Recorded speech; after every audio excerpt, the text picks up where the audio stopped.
মাথায় টুপি, লম্বা দাড়ি এবং গোল পাঞ্জাবি।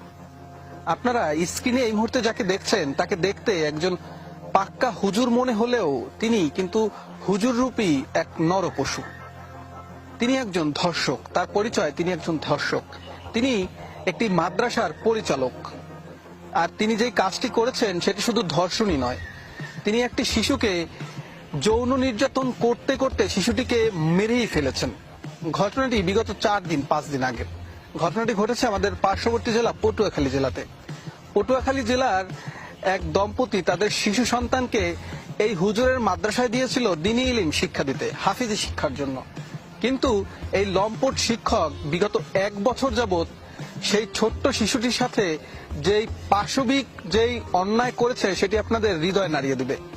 বিগত 1 বছর যাবৎ প্রতি 3 দিন 4 দিন পর পর সেই ছোট্ট শিশুটিকে তার মল্লদ্বারে তার সাথে বলৎকার এবং তার সাথে যৌন শারীরিক সম্পর্কে লিপ্ত হতেন এই নগ্ন যেই ব্যক্তিকে আপনারা দেখতে পাচ্ছেন, হুজুর রূপী এই পশু।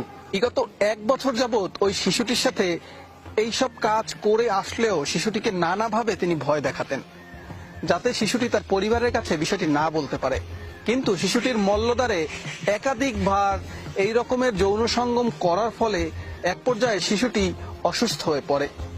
সবশেষ গত আগস্ট মাসে শিশুটি তার পরিবারকে জানায় তিনি প্রচন্ড অসুস্থ। পরবর্তীতে তার পরিবার স্থানীয় উপজেলা স্বাস্থ্য কমপ্লেক্সে তাকে নিয়ে যায়। সেখান থেকে ডাক্তাররা তাকে রেফার করেন ঢাকা মেডিকেল কলেজ হাসপাতালে।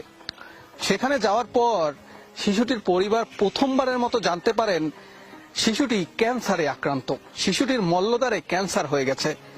কি কারণে ক্যান্সার হয়েছে এই বিষয়টি ডাক্তারদের কাছে জানতে চাইলে ডাক্তাররা জানান 1 বছর যাবৎ শিশুটির সাথে বলৎকার হয়ে আসছিল, যার ফলে শিশুটির মল্লদ্বারে ক্যান্সার হয়ে যায়। এই ঘটনার পর শিশুটিকে ঢাকা মেডিকেল কলেজ হাসপাতাল থেকে রেফার করা হয় মহাখালীর ক্যান্সার হাসপাতালে। সেখানে 12 দিন চিকিৎসা নেওয়ার পর গত আগস্ট মাসের 25 তারিখ শিশুটির মৃত্যু হয়। সেখানে ঘটনাটি আমাদের পটুয়াখালী জেলার বাউফল থানায়। এজাহার অনুযায়ী আমরা জানতে পারি যে বাউফল থানার বড় ডালিমা গ্রামে একটি হাফিজিয়া মাদ্রাসা আছে। সেখানে ভিকটিম পড়াশোনা করত এবং সে আবাসিক ছাত্র হিসেবে পড়াশোনা করত। তার বয়স ছিল 13 এবং তাকে বিভিন্ন সময়ে এই মাদ্রাসার যে প্রধান শিক্ষক তিনি জোরপূর্বক তার সাথে বিভিন্ন সময় যৌন সঙ্গমে লিপ্ত হয়। এরই পরিপ্রেক্ষিতে সে একসময় অসুস্থ হয়ে পড়ে এবং তাকে বাউফল স্বাস্থ্য কমপ্লেক্সে প্রেরণ করা হয়। সেখানে তার অবস্থার উন্নতি না হলে তাকে ঢাকায় প্রেরণ করা হয় এবং সর্বশেষে সে ঢাকা ক্যান্সার হাসপাতালে গত 25 তারিখ